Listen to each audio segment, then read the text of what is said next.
Good day, everyone. I am Raymart P. Martinez, and I'm going to demonstrate to you the proper way of wound care. Definition of wound care. Wound care is the aseptic cleaning of the wound. Assessment. Assess the situation to determine the need for wound cleaning and dressing change. 2. To confirm physician's order relevant to wound care include in the nursing plan of care. 3. Assist the patient, experience any pain prior dressing change, and what intervention were employed to minimize the patient pain. 4. Assess the current dressing to determine if it's intact or not. 5. Assess the excess drainage or bleeding or saturation of dressing. 6. Inspect the wound and surrounding tissue. 7. Assess the appearance of the wound for the approximation of wound edges, the color of the wound and the surrounding area, and the site of the lesions. 8. Note the stage of healing process and characterize any drainage. 9. Assess the surrounding skin for color, temperature, edema, ecchymosis, and or maceration. Objectives: promote fast wound healing, to remove debris of damaged cells, to prevent bacterial growth and complication. General methods of wound care: open wounds care without the use of dressing, and the closed wound is involved application of a dressing.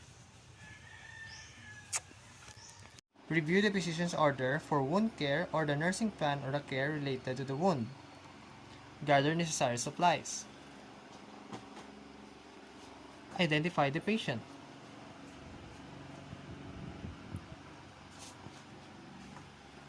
Sir? Ikaw si James Omendan, sir? Explain the procedure to the patient. Bali, subong sir, ano tang imo nga wounds tinloan ta kag dressing.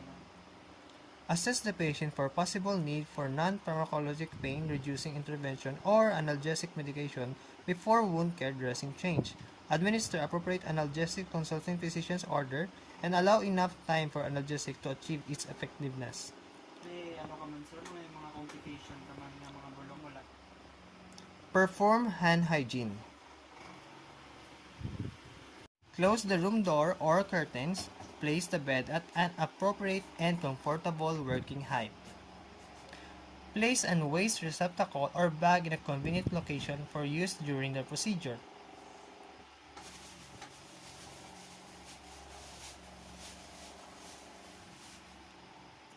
Assist the patient to a comfortable position that provides easy access to the wound area. Use the bath blanket to cover any exposed area other than the wound. If necessary, place the waterproof and pad under the wound site.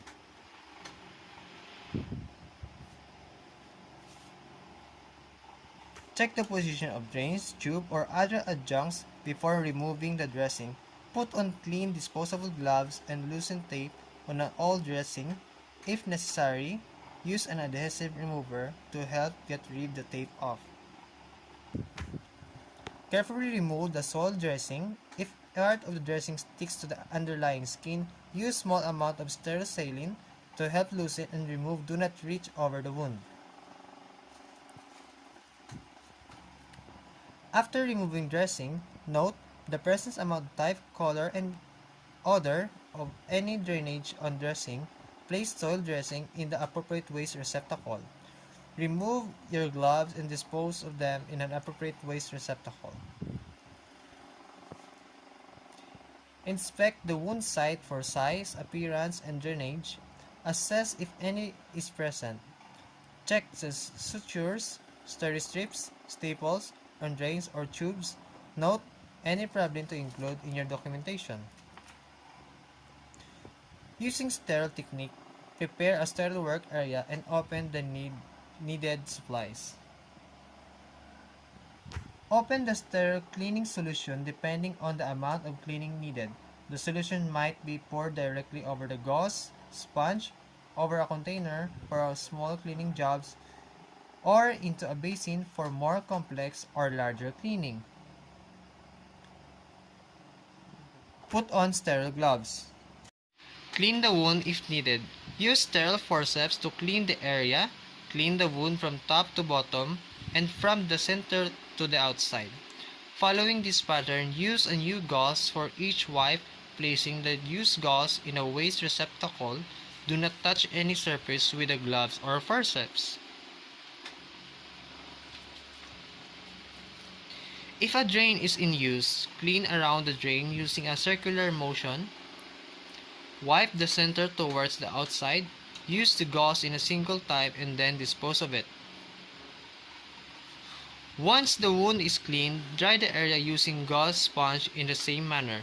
Apply ointment or any other treatments if ordered. Apply a layer of dry sterile dressing over the wound. Forceps may be used to apply the dressing.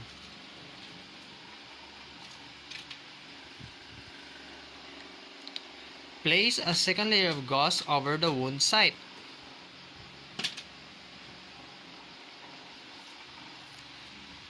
Apply a Surgipad or ABD dressing over the gauze at the site at the outermost layer of the dressing.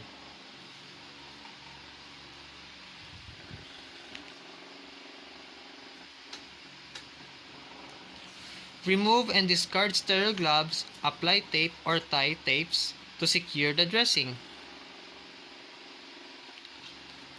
After securing the dressing, label dressing with date and time. Remove all the remaining equipment.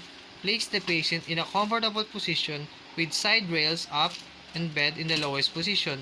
Perform hand hygiene.